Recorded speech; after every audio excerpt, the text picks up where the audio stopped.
অসমৰ ইতিহাসৰ আটাইতকৈ দুৰ্বল আৰু স্বাৰ্থপৰ মুখ্যমন্ত্ৰীগৰাকী যে হিমন্ত বিশ্ব শৰ্মা ডাঙৰীয়া হয়, সেই কথা তেওঁ বাৰে বাৰে প্ৰমাণিত কৰিছে।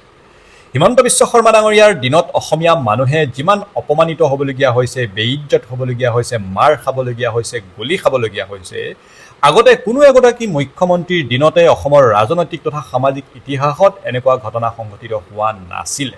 আজি যে কেৱল মেঘালয়ৰ মানুহে অসমৰ মানুহক মাৰপিট কৰিছে বা বাহন ভাঙিছে সেয়াই নহয়। কেতিয়াবা মেঘালয়ৰ পৰা গুলীচালনা অসমৰ বনৰক্ষীৰ ওপৰত কৰা হয়, কেতিয়াবা নাগালেণ্ডৰ দুৰ্বৃত্তই অসমীয়া মানুহৰ ওপৰত মাৰপিট কৰে, গুলীচালনা কৰে, কেতিয়াবা অৰুণাচলৰ দুৰ্বৃত্তই অসমীয়া মানুহক গুলীয়াই হত্যা কৰে, কেতিয়াবা মিজোৰামৰ আৰক্ষী আৰু দুৰ্বৃত্তই অসম আৰক্ষীৰ 5জনকৈ জোৱান হত্যা কৰি তেওঁলোকক শ্বহীদ হ'বলগীয়া হয়। অসমৰ ওচৰ চুবুৰীয়া কোনখন ৰাজ্যই অসমীয়া মানুহৰ ওপৰত অত্যাচাৰ চলোৱা নাই, মাৰপিট কৰা নাই বা গুলীচালনা কৰা নাই বা হত্যা কৰা নাই? তাৰ পাছতো আজিলৈকে অসমৰ মুখ্যমন্ত্ৰী হিমন্ত বিশ্ব শৰ্মা ডাঙৰীয়াই এটাও ফলপ্ৰসূ পদক্ষেপ গ্ৰহণ নকৰিলে।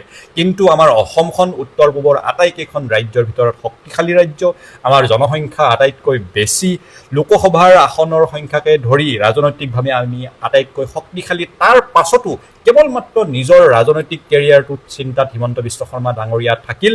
অসমৰ মানুহে ইমান মৰম সমৰ্থন দিয়াৰ পাছতো অসমখনৰ ভিতৰত ৰাজনৈতিকভাৱে হিমন্ত বিশ্ব শৰ্মা ডাঙৰীয়া যিমান আগুৱাই গ'ল, সেই শক্তি কেৱল নিজৰ মাজতেই ৰাখিলে। সেই শক্তি অসমীয়া মানুহক কেতিয়াও তেওঁ নিদিলে। ৰাজনৈতিকভাৱে তেওঁ নিজে নিজে শক্তিশালী হৈ থাকিলে ৰাজ্যখনৰ ভিতৰত, পৰিয়ালৰ সা সম্পত্তি হিচাপ কৰিব নোৱাৰা নিচিনা হ'ল। কিন্তু সেই শক্তি, সেই ৰাজনৈতিক শক্তি, সেই মৰম আৰু অসমীয়া মানুহে দিয়া সমৰ্থনৰ প্ৰতিদান অসমীয়া মানুহক হিমন্ত বিশ্ব শৰ্মা ডাঙৰীয়াই কেতিয়াও নিদিলে। দিয়া হ'লে আজি অসমৰ মানুহৰ ৰাজনৈতিকভাৱে অসমৰ মানুহ শক্তিশালী হৈ থাকিলেহেঁতেন। অসমৰ কি নাই, অসমখন কোনটো দিশত বাকী উত্তৰ পূৰ্বাঞ্চলৰ ৰাজ্যবিলাকৰ পৰা পিছপৰা, অসম সকলো ক্ষেত্ৰতে আগবঢ়া। তাৰ পাছতো অসমীয়া মানুহে দিনে দিনে মাৰপিট খাবলগীয়া হয়, গুলীচালনাৰ বলি হ'বলগীয়া হয়, অসমীয়া মানুহক হত্যা কৰা হয়। আৰু তাৰ পাছতো আমাৰ মুখ্যমন্ত্ৰীগৰাকীয়ে কোনো ধৰণৰ পদক্ষেপ গ্ৰহণ নকৰে। য'ত মুখ্যমন্ত্ৰীগৰাকীয়ে সকলো ধৰণৰ পদক্ষেপ গ্ৰহণ কৰিব পৰাৰ থল আছে, কিন্তু নিজৰ ৰাজনৈতিক কেৰিয়াৰটোৰ চিন্তাৰ কাৰণে তেওঁ ৰাজনৈতিক শক্তিখিনি কেৱল মাত্ৰ নিজৰ ৰাজনৈতিক উত্তৰণৰ কাৰণে ব্যৱহাৰ কৰিলে। সেই ৰাজনৈতিক শক্তি, সেই শক্তি অসমৰ মানুহক কেতিয়াও তেওঁ নিদিলে। সেইধৰণে তেওঁ অসমীয়া মানুহখিনিক শক্তিশালী নকৰিলে, যাৰ কাৰণে পদে পদে অসমীয়া মানুহ আজি বেইজ্জত হ'বলগীয়া হয়, অপমানিত হ'বলগীয়া হয়।